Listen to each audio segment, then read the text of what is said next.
మామ రోజులు ఖాళీ ఉందా మామ? చూడాలా జాబ్ ఏమన్నా చూసి ఉన్నావు ఏం జాబు? సాఫ్ట్వేర్ ఎంత సాఫ్ట్వేర్ ఇచ్చినాడు. ముందు కంగ్రాచులేషన్ సాఫ్ట్వేర్ ఇచ్చింది.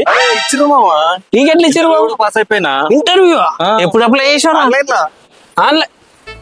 ఆన్లైన్ లో నేర్చిచ్చా. అవునా? నమ్మబోతే అయితే లేదురా ఇంటికి జాబ్ వచ్చిందంటే. ప్యాకేజ్ ఎంత బాబు? ప్యాకేజ్ ఏంటనుకుంటున్నావు? 12 లక్షల. నెలకు లక్ష చెప్తారా నీకు? లక్ష వస్తుంది. నెక్స్ట్ మంత్ జాయినింగ్ ఉంది. మరి ఏమన్నా ఉంటే మనకు కూడా చూడొచ్చు కదా అసలు. అరే అదేంత మామ 3 lakhs రెడీ చేసుకో. 3 లక్షలా? 3 లక్షలే. 3 లక్షలు రెడీ చేసుకో ఎందుకు మామ? అరే మామ జాబ్ రావాలంటే 3 లక్షలు పెట్టాలి కదా. జాబ్ కు 3 లక్షలతో పని ఏముంది మామ? Simple process. ఆన్లైన్ లో అప్లై చేసేసాయి, ప్రాసెసింగ్ ఫీజ్ కొంచెం కట్టేసేస్తే మనము ల్యాప్టాప్ ట్రైనింగ్ అవి ఒక 3 lakhs వరకు అయిపోతుంది. ల్యాప్టాప్ ట్రైనింగ్ అవన్నీ చెప్పి పైసలు దొబ్బిండా?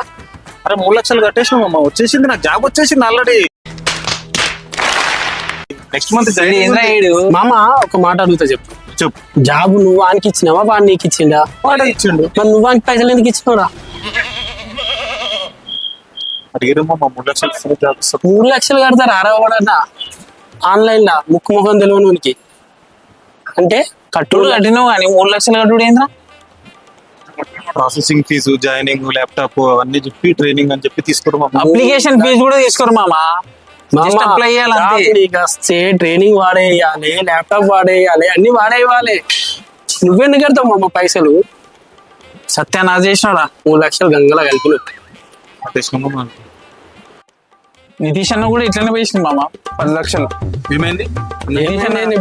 జాబ్ కావాలని అంటే 10 లక్షలు వేసిండు. హైదరాబాద్ లో పోయిండు, జిరాక్స్ మిషన్ పెట్టుకుని జిరాక్స్ ఉంది 10 మంది డాక్యుమెంట్. నా పరిస్థితి ఏంటి మామ? ఏం లేదు, ఫస్ట్ మన దగ్గర ఉన్న పోలీస్ స్టేషన్ పోయి కంప్లైంట్ చేద్దాం. 1930 కాల్ చేయాలి. నేను తీసుకోపోతా. టెన్షన్ ఏం తీసుకోకు, అలాంటి పని. చూసారు కదా జాబ్ ఫ్రాడ్స్ ఎలా అవుతున్నాయో.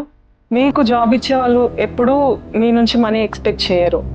మీలో ఎవరైనా జాబ్ ఫ్రాడ్ విక్టిమ్ అయితే 1930 డయల్ చేయండి, లేదా www.cybercrime.gov.in కి విజిట్ అయ్యి కంప్లైంట్ రిజిస్టర్ చేయండి.